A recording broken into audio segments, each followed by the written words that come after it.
Olá pessoal, tudo bem? Sejam bem-vindos a mais um vídeo do canal. Esse vídeo a gente também vai para aquela playlist de exercícios resolvidos em termodinâmica.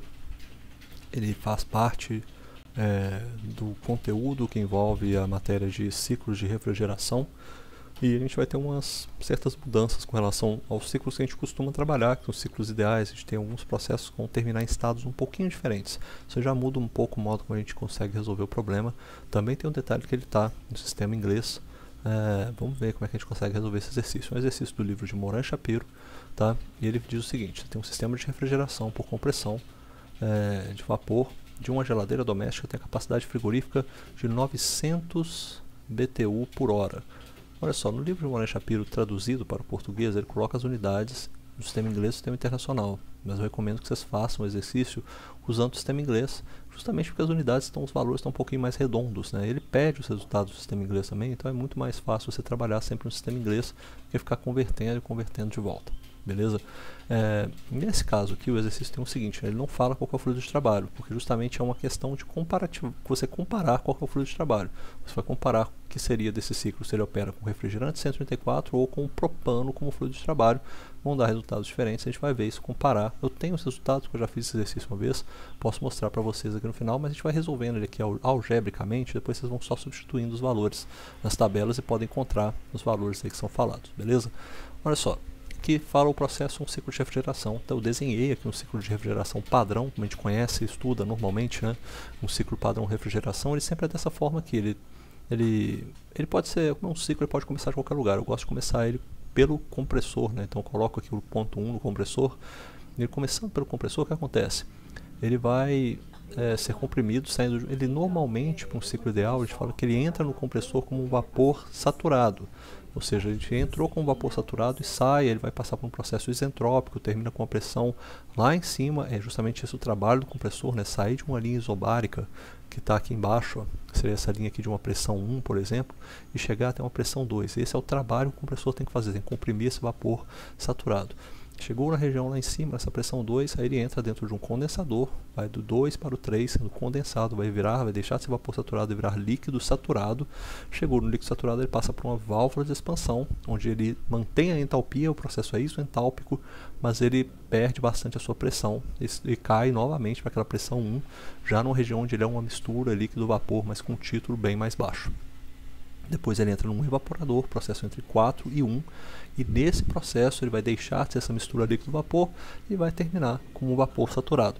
Um ciclo padrão de refrigeração é assim, tá? Só que esse ciclo que a gente vai ver, ele não termina exatamente nesses estados, até porque tem uma flexibilidade, não deixa de ser ciclo padrão de refrigeração. Por exemplo, eu não preciso terminar o meu estado final ao fim da evaporação, que é o processo entre 4 e 1, não precisa ser exatamente como um vapor saturado. Ele pode terminar aqui para cima, ó, como um vapor superaquecido, não tem nenhum problema, ele ainda é um ciclo de refrigeração.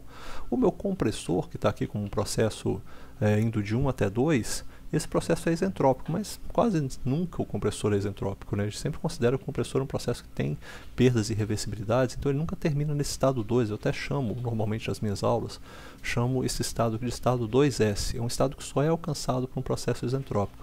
Na verdade, ele não vai terminar nesse 2S. Ele vai terminar na mesma pressão, tá? O trabalho do compressor é causar essa diferença de pressão. Então ele vai terminar na mesma pressão, ao invés de terminar no estado 2S, ele vai terminar aqui para cima, às vezes, numa pressão 2, mas aqui, ó, no estado que eu chamo de 2, seria o estado final. E o que liga o 1 até 2 seria justamente essa linha aqui, ó, ela ligando 1 até 2, é que é o processo real que vai acontecer.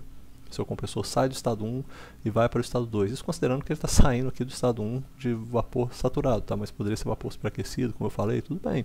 Não tem nenhuma diferença. E depois que ele chega nesse estado 2, aí ele vai descer aqui agora pela linha, uma pressão constante, um processo de condensação. Ele deixa de ser um vapor superaquecido e se torna... Aí também tem uma outra consideração, que ele está terminando como um líquido saturado. Não necessariamente ele vai terminar no estado 3 como um líquido saturado. Ele pode terminar no estado 3, por exemplo, nessa bolinha aqui, ó, que está um pouquinho mais para baixo, na mesma linha de pressão, mas como um líquido comprimido. Então, nesse caso, o ciclo que a gente vai ver agora, ele não corresponde a esse ciclo que eu desenhei aí. Ele é um ciclo um pouquinho diferente desse, tá? Ele vai, por causa das propriedades termodinâmicas, a gente vai perceber isso. Não nos é falado isso, é falado assim, olha, a propriedade tal no ponto 4 é diferente da propriedade tal no ponto 1. Já falei, opa, tem uma coisa diferente, tem que ficar atento nessa parte, tá? Então vou voltar aqui para o exercício, a gente vai ler o passo a passo e vamos montar esse ciclo aí juntos, tá? Então primeiramente eu tenho aqui, ó, o refrigerante entra no evaporador. Qual que é o processo do evaporador nesse gráfico que está desenhado aí embaixo? É o processo entre 4 e 1. Ele entra no evaporador a menos 15 graus Fahrenheit e sai a 20 graus Fahrenheit. O que tem de diferença nessa frase com relação ao que eu desenhei agora? Aqui eu desenhei um processo que entra no estado 4 e sai no estado 1. Está na mesma temperatura. Olha o gráfico lá no eixo X, está na mesma temperatura. Por quê? Porque o processo começa com uma mistura líquido-vapor, esse processo é isobárico, como é que fala? É a mesma temperatura, e fugiu na minha cabeça aqui agora, de isotemperatura, temperatura constante, a pressão constante e a temperatura é constante. Você vai ter esse processo de evaporação ao longo de uma linha dentro dessa mistura, dentro desse domo de líquido vapor, que mantém a mesma pressão, a mesma temperatura, ou seja, a temperatura final no estado 1 é a mesma temperatura do estado 4. O evaporador não altera isso. Mas se agora eu estou dizendo que eu tenho uma diferença de temperatura, ou seja, a temperatura onde eu iniciei o meu processo aqui, ó, no ponto 4, a temperatura onde eu vou terminar o ponto 1, não é mais a mesma, isso já me indica que por sempre é um processo isobárico, tá? Esse processo de evaporação já me indica, já me sugere que esse ponto que eu vou terminar não é esse ponto 1 que não, vai terminar por aqui, ó, algum lugar onde a minha temperatura em 1 vai ser diferente da minha temperatura no ponto 4. Ou seja, não vai terminar com um vapor saturado, vai terminar com um vapor superaquecido. Depois disso ele fala o que? Depois ele passa por um compressor e a eficiência isentrópica do compressor é de 75%. Essa eficiência isentrópica de 75% já nos indica que o nosso processo está mais parecido com esse da linha azul claro aqui entre 1 e 2, e não o processo entre 1 e 2S. Tá? Não é um processo isentrópico. Depois disso o refrigerante se condensa. A condensação desse refrigerante ela ocorre a temperatura de 110 graus Fahrenheit e sai do condensador subresfriado. Ou seja, ele está falando que essa condensação, o que ele está falando dessa condensação exatamente? Ele não está falando da temperatura aqui. Ó. Isso aqui, quando eu resolvi esse exercício a primeira vez, me causou uma certa confusão, tá? Porque não está claro mesmo. Eles deveriam ter falado de uma outra maneira essa parte. Eu não sei qual seria a maneira certa, eu não sou experiente em termodinâmica para dizer isso, mas eu creio que a maneira correta seria falar que, olha, ele termina, ele está trocando calor no condensador, na região de saturação, na temperatura de 110 graus Fahrenheit. Acho que seria mais correto. Porque o que ele está falando que é 110 graus Fahrenheit é essa temperatura aqui, ó. A temperatura onde ele está trocando calor ali na região de saturação. Não é essa temperatura aqui em 2S, ó, não é essa temperatura em 2S, não é essa temperatura em 2. É a temperatura na região de saturação, tá? Então, eu só fui perceber isso depois de resolver o exercício. Eu fui checar as respostas, opa, tá faltando isso aqui. O pessoal, eu fiz isso inclusive em sala e o pessoal me ajudou a achar as respostas corretas, tá? Nesse caso aqui, a temperatura então é a temperatura da região de saturação. Ele fala que ele sai do condensador subresfriado. Ou seja, a mesma coisa que aconteceu lá na parte do evaporador, entre 4 e 1 acontece entre 2 e 3. Ele vai estar aqui com uma certa temperatura, mas ele vai terminar o processo de 2 para 3, uma temperatura abaixo da temperatura de saturação. Ou seja, ele tem que estar nessa região aqui, ó, vai estar nessa região onde a gente falou já, que é essa região aqui de um líquido comprimido. E depois ele passa para uma válvula de expansão e aí ele vai, né, se ligar aqui até um ponto 4, que não precisa ser necessariamente onde eu desenhei ali, tá? É um processo isentálpico, né? Ele poderia, na verdade, ele seguiria uma linha isentálpica também, terminaria mais ou menos por aqui, assim, ó. Mas o 4 é apenas gráfico, não tem nenhuma influência na nossa decisão. Bom, deu para ver que o nosso ciclo vai ser diferente. Como é que a gente vai exemplificar agora? A gente vai desenhar esse ciclo agora e vamos pensar o que a gente precisa agora para resolver esse problema. São pedidas algumas coisas, né? A primeira coisa que é pedida, qual que é a pressão no evaporador e no condensador. Olha, está querendo saber qual que é essa pressão aqui, ó. A pressão 1, que é a pressão no evaporador, e a pressão no condensador. Isso é fácil de arrumar, não tem nenhuma dificuldade para se achar essas informações, porque essas pressões estão relacionadas a regiões de saturação, essa região aqui de saturação do evaporador e essa do condensador, perdão, e essa região de saturação do evaporador embaixo, ou seja, você tem o evaporador entre 4 e 1 e o condensador entre 2 e 3. Se você sabe essas temperaturas de saturação, como é uma região de saturação, ela imediatamente só tem uma pressão, né, uma pressão associada a ela, que é a pressão de saturação. Então é só ir lá na tabela e buscar para cada um dos fluidos qual que é a pressão 1 e pressão 2. Então esses dois pontos aqui são fáceis de encontrar. Aí depois pede o quê? Qual que é a vazão máxima do refrigerante? ele fala essa informação aqui pra gente, ó, qual que é a capacidade frigorífica. Capacidade frigorífica é um termo que é usado para falar qual que é o calor que é puxado da fonte fria, né? A gente fala disso normalmente, é uma capacidade frigorífica desse refrigerador, tá? O tanto de calor que ele está tirando da fonte fria, a energia que ele está tirando constantemente da fonte fria. A gente tem o valor disso, né? Justamente então a gente poderia usar essa informação, já que a gente sabe, ó, se a gente considerar esse evaporador aí como um volume de controle ao redor do evaporador, né, nos daria exatamente assim um evaporador, pensando que ele é um evaporador que ele não realiza nenhum tipo de trabalho, não tem nenhuma variação de energia cinética, nenhuma variação de energia potencial, também está em regime permanente, então não teria a nossa equação, se a gente faz o balanço da energia para esse processo entre 1 e 4, pensando ao redor do evaporador, a gente fica com essa informação aqui, ó, nosso calor trocado entre 1 e 4, quer dizer, entre 4 e 1, né? No caso que está saindo do processo 4 indo para 1, ele é igual a esse valor que a gente sabe de 900 BTU por hora, e ele é igual à vazão máxima do refrigerante que a gente tem, né? Seja o R134, seja o propano, isso aqui multiplicado pela entalpia que a gente tem, né? Entalpia, que vai ser a entalpia no caso que está entrando, que vai ser pensando no balanço de energia, vai ser que está entrando menos que está saindo, eu jogo para o outro lado o negativo. Essa aqui vai ser a que está saindo, no caso, a entalpia em 4 menos a entalpia em 1. Aí você vai achar qual que é você sabe o valor desse calor aqui, porque foi dado no problema, certo? Você sabe esse calor foi trocado, você consegue, se você vai precisar determinar os estados 4 e estado 1, e a partir do momento que você determinou esses dois estados, você só consegue encontrar a única incógnita que te falta, que é esse M ponto. E a outra coisa que é falada é qual que é a potência de acionamento do compressor. Ora, a potência de acionamento do compressor, a gente também vai precisar determinar. Vamos fazer novamente, você vai fazer um balanço de volume de controle ao redor do compressor e você vai encontrar essa informação aqui. Você vai cortar, meu compressor não tem troca de calor, corta. Meu compressor não tem variação de energia cinética nem potencial, corta os termos de energia cinética e potencial. Meu compressor não tem permanente, regime permanente, corta a variação temporal. Então, pegando o balanço de energia no volume de controle, você acaba com essa equação aqui, ó.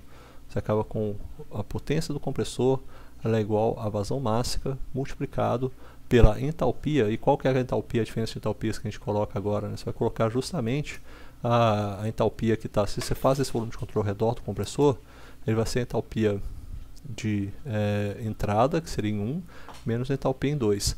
É esperado, tá, que a sua entalpia aqui em 1, por ser uma região de vapor a baixa pressão, seja menor que a entalpia em 2. Isso é esperado que aconteça isso. Mas é por isso que esse valor de potência do compressor vai dar um valor negativo. Assim, indica, né, vai indicar para a gente que a gente tem um trabalho sendo realizado no volume de controle que está correto. Esse é um trabalho do compressor, é um trabalho negativo. Você está realizando o trabalho no volume de controle, mas é assim, se você quiser falar o valor da potência, não precisa colocar, pode colocar em positivo mesmo, não tem nenhum problema. Tá? A última coisa, eu acho que é perguntado aqui agora, qual que é o coeficiente de desempenho? O coeficiente de desempenho, que é o COP, a gente define o COP aqui para ele. O COP, ele é sempre igual, né, a nossa a energia ao calor que você retirou. Como é que é o COP para um refrigerador? É sempre o calor que você retirou da fonte fria dividido pelo seu gasto de energia, seu gasto para fazer com que esse sistema funcione. O único gasto que você tem para fazer o sistema funcionar é o compressor, nesse caso, né? Então, nesse caso aqui vai ser o seguinte, a mesma coisa que você falar, que é o seu H, seria H1 menos H4, que seria justamente a energia que você está retirando dessa fonte fria, dividido pela energia que você está gastando no seu compressor, né? Que é a energia que você está gastando para movimentar ele, que é H2, vai ser H2 menos H1. Aqui se inverte um pouquinho, pessoal, eu até falo isso, né? As análises que a gente faz para ciclos, o pessoal modifica um pouco assim, essa lógica do volume de controle para os valores ficarem sempre positivos, sabe? Assim, então, o trabalho do compressor, quando eu fiz essa parte aqui, ó, eu estou considerando essa parte da potência, eu estou considerando aquela convenção de sinais de Clausius, sabe? Falando, o trabalho que é realizado no volume ou no sistema ele é negativo. Mas para análise de ciclos e eficiência de ciclos, o pessoal não considera isso. Infelizmente, assim, eles consideram, não faz, igual eu falo, não faz diferença nenhuma se você considera ou não isso. No final das contas dá tudo a mesma coisa, mas por convenção, o pessoal acabou não considerando isso, assim, e ficou dessa forma, né? Você fala, eu sempre falo assim, você quer avaliar a COP, quer avaliar quer avaliar rendimento térmico do ciclo, diesel, Otto, essas coisas, sempre coloca assim, entalpia maior menos a menor. Não tem, é sempre isso, sabe? O meu processo é um compressor, ele vai aumentar a entalpia, eu pego então a entalpia maior menos a menor. O meu processo é uma turbina, então ele vai diminuir a entalpia, mas dane-se, se eu colocar lá o trabalho da turbina, a entalpia maior menos a menor, sempre isso que sempre dá. E aí você considerar, né, que a sua turbina, ela realiza um trabalho, né, então ela é positiva, é um trabalho bom para o seu ciclo, o compressor consome trabalho, então se ele é negativo, no final você dá um negativo nele lá e aí vai... Enfim, vira a mesma coisa, sabe? Não tem nem a menor diferença, assim, se você considerar esses somatórios todos, mas é só a convenção. Por convenção, a definição do COP, né, é isso aqui, ó. A gente vai buscar ela dessa forma. Eu tirei, obviamente, tem que ter a vazão máxima na frente dela, né? Isso aqui é dessa forma, justamente porque é isso aqui, ó. O calor que é trocado entre 1 e 4, dividido pelo trabalho do compressor. É sempre essa aqui a fórmula, ou trabalho líquido, né? A única coisa que vai ter trabalho nesse caso, não vai ter nenhum trabalho saindo, né, do sistema, o trabalho é só realizado no sistema, então é só o trabalho do compressor que é utilizado nessa parte, beleza? Então a gente fica com essa definição aí, que é o trabalho, o COP. A gente tem o COP, tem a nossa potência do compressor e tem a vazão máxima que vai sair dessa fórmula aqui. É só lembrar que eu vou usar, vou ter que encontrar esse M ponto aqui, ou seja, não tem como correr muito nesse caso, eu tenho que definir os estados, pelo menos estados 1, 2 e 4, para eu encontrar as entalpias, tá? Não tem como resolver esse exercício de outra forma. A gente vai resolver isso então, mas de quebrada a gente vai resolver o estado 3 também, porque daí já fala, vamos encontrar esse estado 3 também para resolver esse problema. Bom, vamos começar, eu desenhei isso aí também, antecipando já a resolução do problema, para ficar claro o que esse ciclo é, né? A gente tem que o processo de evaporação, processo de compressão, condensação, a válvula de exaustão. A gente sabe que vai ter algumas informações aqui desse ciclo. A primeira informação que a gente tem é que na entrada do evaporador, ele fala isso, na entrada do evaporador a temperatura em 4 é igual a menos 15 graus Fahrenheit. Ele vai entrar, apesar de também acho que foi um pequeno erro do livro não ter falado que ele entra aí como uma mistura líquido-vapor. Poderia ter falado para deixar específico, sabe? Deixar especificar, é isso. Assim, acho que para graduação a gente tem que ser sempre mais específico nas coisas. Então a temperatura aí é de menos 15 graus Fahrenheit, é uma mistura líquido-vapor. A gente não sabe qual é o título. Aqui, ó, tem um título? Tem, não sei qual que é. Algum título que está aí no meio, mas eu preciso, na verdade, dele aqui, da entalpia dele. Eu preciso saber qual que é a entalpia em 4, porque isso aqui vai me ajudar a resolver problemas. A temperatura em 1, eu sei que ela é igual a 20 graus Fahrenheit, ou seja, tem uma diferença de temperatura, eu não sei. Ele com certeza é um vapor superaquecido, porque causou essa diferença de temperatura, aumentou a temperatura com relação a um fluido que estava na região de saturação. Se ele aumentou a temperatura numa linha isobárica, ele obviamente vai ser um vapor superaquecido. E nesse ponto aqui ele vai ter uma pressão. Como o processo é isobárico, eu sei que a pressão em 1 ela é igual à pressão em 4. O processo que sai de 4 para 1, o processo de evaporação, ele acontece a pressão constante, então ele sai com a mesma pressão desse ponto 4. Eu quero achar qual que está a minha entalpia em 1, que eu também não sei. A minha temperatura em 2, ela não é especificada nesse caso. Ele fala que eu tenho um evaporador, ele fala que aqui no condensador, eu tenho aqui meio que uma temperatura do condensador, onde vai ter essa troca, vai ser igual a 110 graus Fahrenheit, tá? Vai ser essa troca aqui, mas eu sei que na temperatura em 3 está abaixo disso. A temperatura em 3, vou botar um pouquinho mais de espaço aqui, a temperatura em 3 ela é igual a 100 graus Fahrenheit, ela está abaixo dessa temperatura de condensação, a gente sabe então que ela é um líquido comprimido. Para líquidos comprimidos, a gente pode normalmente utilizar aquela informação de aproximar um fluido para o valor da região de saturação usando só a temperatura, ou seja, para eu definir esse estado em 3, eu vou usar só a informação da temperatura mesmo. O estado, mas eu preciso encontrar de alguma forma o meu H3, ou seja, eu preciso fazer isso aqui, ó, eu vou fazer essa aproximação que a gente já conhece. O meu H3 ele é igual a o H, que ele depende de uma temperatura em 3 e de uma pressão em 3. Mas eu não sei essa informação, então vou falar que o H3 ele é aproximado pelo H do líquido saturado para a temperatura T3. Tá? Então essa aqui é a informação que eu vou fazer. Eu vou buscar essa solução de H3 aproximando ele pelo valor do líquido saturado, já que eu estou numa região de líquido comprimido. Meu H3 então, ele é aproximado por isso aqui.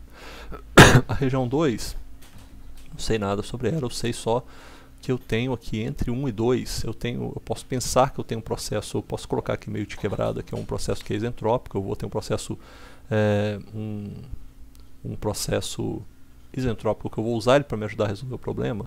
Esse processo isentrópico aqui eu sei que ele vai ter uma pressão no processo isentrópico em 2S, que é igual à pressão que eu tenho aqui em 3, tá?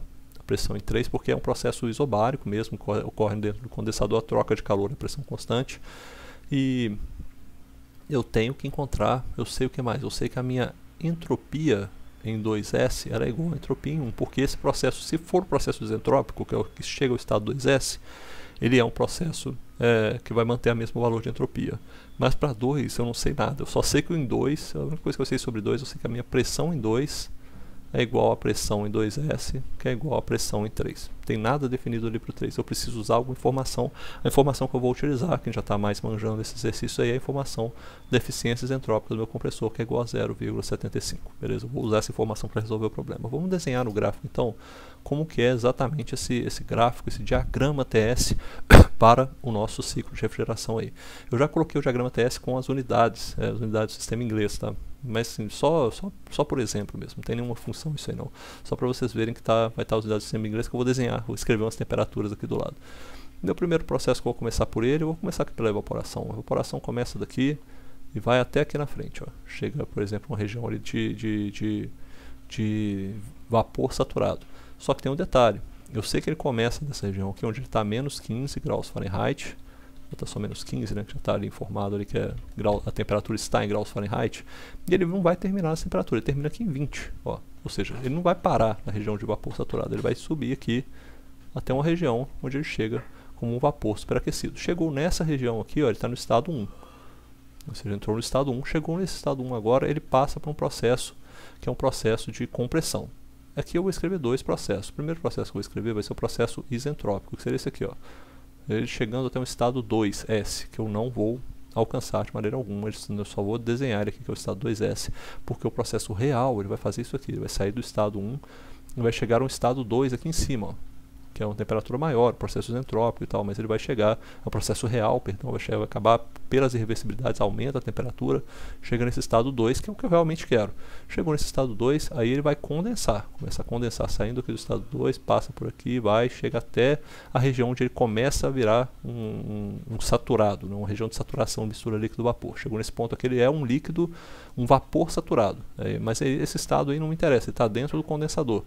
Eu quero o estado que ele vai terminar esse processo, vai ser esse aqui, ele sai daqui e vai dentro do condensador, chega até a região de líquido saturado, mas ele não para aí, porque essa região aqui, ó, de líquido saturado, ele ainda está na temperatura, que é a temperatura de operação do condensador, então ele está a 110 graus Fahrenheit. Ele vai parar um pouquinho para baixo, ele segue na linha isobárica aqui para baixo e para aqui em 100 graus Fahrenheit, que é justamente onde ele chega no estado, que é o estado 3, ó.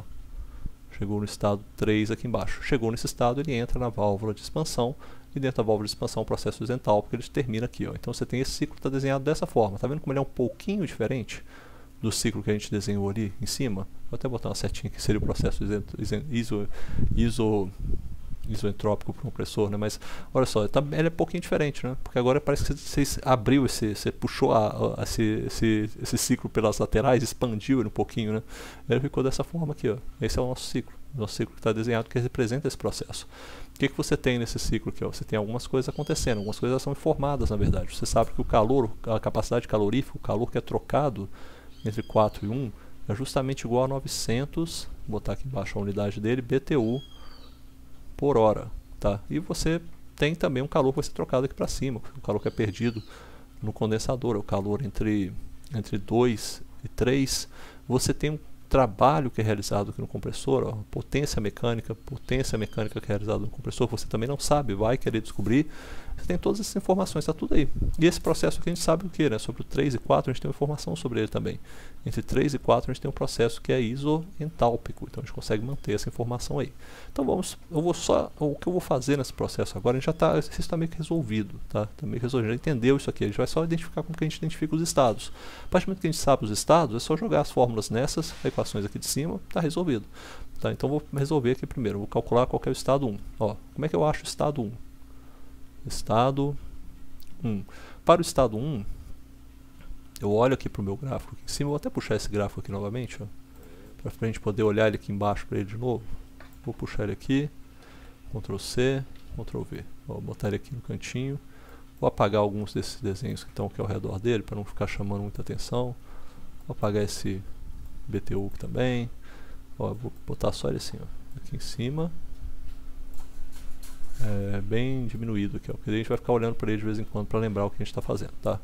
Ó, o meu estado 1, ele está fácil de identificar o que ele é. Meu estado 1, ele é simplesmente eu tenho a temperatura para o estado 1, que é igual a menos 15 graus Fahrenheit, e eu sei que ele está numa região de saturação, ou seja, a minha pressão em 1 era igual à pressão de saturação para a temperatura 1. Ou seja, isso aqui é só buscar essa informação lá na tabela. Eu vou lá na tabela do propano ou do R134 e vejo qual que é a pressão de saturação para a temperatura de menos 15 graus Fahrenheit. É essa. Eu vou lá e coloco esse valor ali, é a pressão em 1. Ou seja, já matei essa primeira parte aqui, ó, a pressão em 1.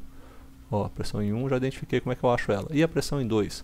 A pressão em 2 é o seguinte, vou agora pensar no estado 2. Estado 2. Tá? Esse estado 2 é o seguinte, eu vou ter o meu fluido, vai estar com essa temperatura, deixa eu ver aqui. Eu tenho que lembrar de um negócio, né, cara? Tô esquecendo um negócio, eu preciso achar as entalpias também. Ó, minha entalpia, deixa eu ver aqui, eu achei a pressão em 1, né? Achei a pressão em 1, a minha pressão em 1 ela é igual à pressão em 4, na verdade. Isso aqui é igual à pressão em 4, que a pressão que está lá, na verdade eu acho esse estado 1 é a mesma pressão, porque eu fui meio que pensando ao contrário, né? Eu sei que eu comecei esse estado 1 aqui, ó, eu sei que a temperatura em 1, eu vou refazer essa parte do estado 1. Acho que eu me baguncei nessa parte que eu fui explicar. Eu expliquei meio que usando o estado 4, não sei se vocês perceberam isso daí. Eu vou botar aqui, ó, meu estado 1, eu tenho o seguinte, no meu estado 1 eu sei que a temperatura em 1 é igual a 20 graus Fahrenheit. Eu sei que a minha pressão em 1 era igual à pressão em 4. E a minha pressão em 4 era igual à pressão de saturação para a temperatura em 4. Está aqui, ó, temperatura em 4. Que é justamente, é só buscar lá. Então, vou lá na minha tabela, vou buscar para essa temperatura em 4, que é igual, vou até botar aqui também, ó, temperatura em 4, que é igual a menos 15 graus Fahrenheit. Por quê? Porque eles estão na mesma linha de pressão. Eu saio aqui do estado 4, ó, cadê? Eu estou no estado 4, ele está nessa linha de pressão, que é uma linha de saturação, uma região de saturação. Ou seja, a temperatura e a pressão dele estão linkadas. Chegou nessa região de pressão aqui, eu vou caminhando até a direita, e em um momento mas eu continuo com a mesma pressão, a mesma linha de pressão. Virou vapor saturado, depois vai virar um vapor superaquecido, mas ele mantém a mesma pressão, ou seja, a pressão em 1 é a mesma pressão em 4. Eu sei disso aqui, só que a minha temperatura é diferente, então ele está na região de vapor superaquecido. Busquei essa informação agora, temperatura e pressão, eu sei que eu estou na região de vapor superaquecido, vou lá nas tabelas de vapor superaquecido, e aí eu posso interpolar, posso fazer isso aqui, ó. Aí eu posso interpolar lá na minha região de vapores superaquecidos para achar qual que é a minha entalpia. Vou falar, minha entalpia em 1 é igual à entalpia que depende do que? Da minha temperatura em 1 e da minha pressão em 1. Beleza, encontrei qual que é o valor da minha entalpia em 1, posso começar a resolver os problemas. O estado 2 é o seguinte, o estado 2 é um pouco mais complicado. Porque para o estado 2 eu não consigo ter informações sobre ele. A única coisa que eu sei do estado 2 é que ele está na mesma pressão, aqui ele está na mesma linha. Se eu desenhar uma linha isobárica aqui, ó, eu tenho uma linha isobárica aqui para baixo, tá vendo? Está linkando aqui que é a pressão em 2, eu tenho uma linha isobárica aqui, aqui embaixo, que é a pressão em 1, ó, tá vendo? Ela segue aqui e desce aqui. Eu sei que o meu estado 2 ele está na mesma linha de pressão do que o 2S, do que o 3, então eu sei qual que é, e mesma linha de pressão, inclusive, dessa região de saturação. Ou seja, a linha que liga do 3 até o 2 e o 2S também é uma linha isobárica. Ou seja, no estado 2, a única informação que eu tenho sobre o estado 2 é essa aqui. Eu sei que a minha pressão em 2 é igual a minha pressão em 2S, que é igual à minha pressão em 3 também. As pressões são todas iguais, tá? E eu sei que essa pressão em 2, ela está linkada a essa região de saturação aqui, ó, que eu sei que ela está a 110 graus Fahrenheit.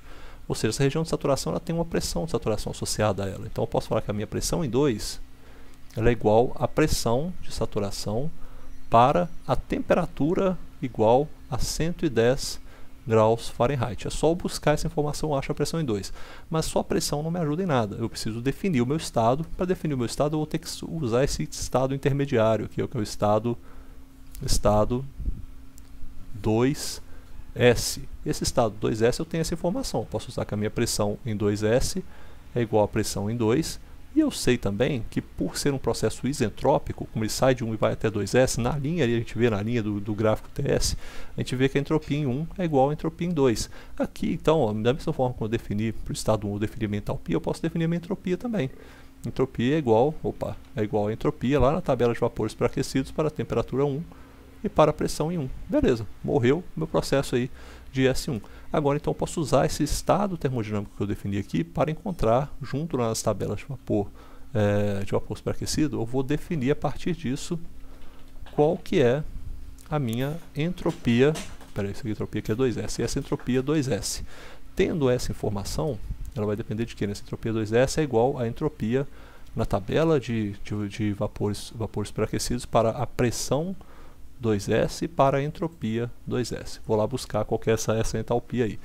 Achei essa entalpia em 2S, eu vou usar a informação agora da eficiência isentrópica do compressor, que é igual a H, isso aí sempre lembrando, é sempre o processo do compressor, ele é sempre o processo perfeito em cima e o real embaixo. Então isso aqui é o H de 2S menos H de 1, dividido por H de 2 menos H de 1. Isso aqui, se eu resumo aqui para isolar o meu H2 é igual a H1 mais H2S menos, menos aparecendo mais ali, menos H1 dividido pela eficiência isentrópica do compressor. Ou seja, essa fórmula aqui vai me garantir que eu vou encontrar o H2. Eu encontrei o H2, aí agora sim eu posso vir aqui embaixo, vou abrir mais uma página aqui, ó. Agora que eu encontrei o H2, eu posso vir aqui e colocar qual que é o meu valor o meu estado 2 está definido, porque agora eu tenho o H2 e com o H2 e P2, bem, o H2 já me serve para tudo, né? Achei o H2 aqui, eu já resolvi o meu estado. Se eu precisasse encontrar qualquer informação sobre o ponto 2, eu conseguiria encontrar, mas não vou precisar encontrar porque eu preciso só do H para resolver o resto do problema. Então achei o H2, morreu. Agora, o ponto 3, o estado 3 é o seguinte, vamos lá, o estado 3, a gente sabe que ele termina numa região em que a temperatura do estado 3, ela está abaixo do que a temperatura de saturação no condensador, que é igual a 110 graus Fahrenheit, ou seja, ele faz com que isso daqui seja um líquido comprimido, ou como está chamando no exercício, um líquido subresfriado. Tá? Um líquido comprimido, ele vai funcionar dessa maneira aqui, ó. Você vai ter essa região, deixa eu pegar aqui, por exemplo, né? Vou pegar aqui nesse gráfico novamente, vou trazer ele lá para baixo para a gente. Ó, Ctrl C, Ctrl V. Ó, sempre olhe o gráfico, né, para se lembrar como é que você está. Como ele está na região de líquido comprimido, a gente não tem valores de líquido comprimido para essa temperatura. A gente vai aproximar, a gente vai buscar com a nossa entalpia. A gente sabe que para a região de líquidos comprimidos, quando não temos valores de tabela, a gente fala que o valor da nossa entalpia em 3, sabendo, né, que ela é uma entalpia que depende da pressão em 3 e da temperatura em 3, mas nesse caso a gente não tem os valores, né, de líquido comprimido para preencher uma tabela, então a gente aproxima isso daqui, a gente faz uma aproximação para dizer que isso aqui é igual à entalpia do líquido saturado para a temperatura em 3, ou seja, eu vou estudar só a temperatura em 3, 110 graus Fahrenheit, busco a entalpia do líquido saturado e coloco ela aí. O estado 4 é o seguinte, ó, estado 4. Para o estado 4 eu tenho a pressão em 4, que é igual à pressão de saturação, para a temperatura em 4, que é igual a menos 15 graus Fahrenheit, que é a mesma coisa que a pressão em 1, que a gente já calculou. Eu sei a temperatura em 4 também, porque a temperatura em 4 é igual a menos 15 graus Fahrenheit, mas isso aqui não me define o estado, porque ele está numa região de saturação. Mas eu tenho informação de que o processo é isoentálpico entre 3 e 4, então eu sei que o meu H4 é igual a H3, ou seja, eu posso buscar qualquer informação que eu precise sobre o estado 4, porque agora eu tenho um estado definido. Isso aqui, ó, ou seja, vamos colocar isso aqui bem claro, o meu estado 4 está definido aqui, ó. Isso aqui define o meu estado 4. O meu estado 3, na região de líquidos comprimidos, ele depende só da temperatura. Então isso aqui também o meu estado está definido. As propriedades vão depender só da temperatura, porque a gente aproxima elas para a região de líquido saturado. Ou seja, ao invés de pegar a informação aqui, ó, nesse ponto, em 3, a gente aproxima ela, vou até dar um zoom aqui, ó. A gente aproxima esse ponto 3 para a informação que está aqui, ó. A gente aproxima esse ponto 3 pela informação que está aqui, ó. E usa essa informação como se fosse a informação do ponto 3. Pode até chamar de 3 linhas, tá? É uma aproximação mesmo que a gente faz para dizer que o nosso fluido não tem região de líquido comprimido ou líquido subresfriado. A gente tem informação na região de saturação e usa ela, é uma aproximação realmente boa para a maioria dos casos que a gente faz. Tendo essas informações aqui agora, e você tem também o estado 2, seu estado 2 também está definido. O estado 2 você tem o H2, aqui já está marcado, e a pressão em 2 também já está definida. Você pode definir qualquer coisa se precisar do estado 2. O estado 1 também já foi definido. Tendo todas essas informações, tem todos os H's foram mostrados, como é que você calcula isso aí, é só substituir aqui nessa fórmula. E você vai achar qual que é o valor do calor, capacidade, vai achar o valor da vazão máxima que você precisa de refrigerante, do trabalho do compressor e do COP. Como eu disse, prometi lá no começo, eu tenho esses resultados, tá? Eu tenho o resultado que é o, quer ver? Tá aqui, ó. Vou até pegar para vocês, ó. Dá um print screen. Ó. Eu já tinha calculado isso aqui, porque eu coloco nas listas de exercício para os alunos. O resultado daqui, ó. Onde é que eu vou colocar isso aqui? Vou colocar aqui embaixo. O resultado é esse aqui, ó. Esse é o resultado final. Se você estiver usando o R134, as suas pressões, a pressão 1, que seria a pressão mais baixa, ela é de 14, a pressão do propano ela é o dobro dessa pressão. Quase a mesma coisa acontece para a pressão final do compressor, né? O compressor ele tem para o R134 uma pressão mais baixa, 216, e a pressão do propano é uma pressão bem mais alta, 214. O R134, em compensação, precisa de uma vazão máxima, né, bem maior, vai passar aí quase o dobro da vazão máxima do propano.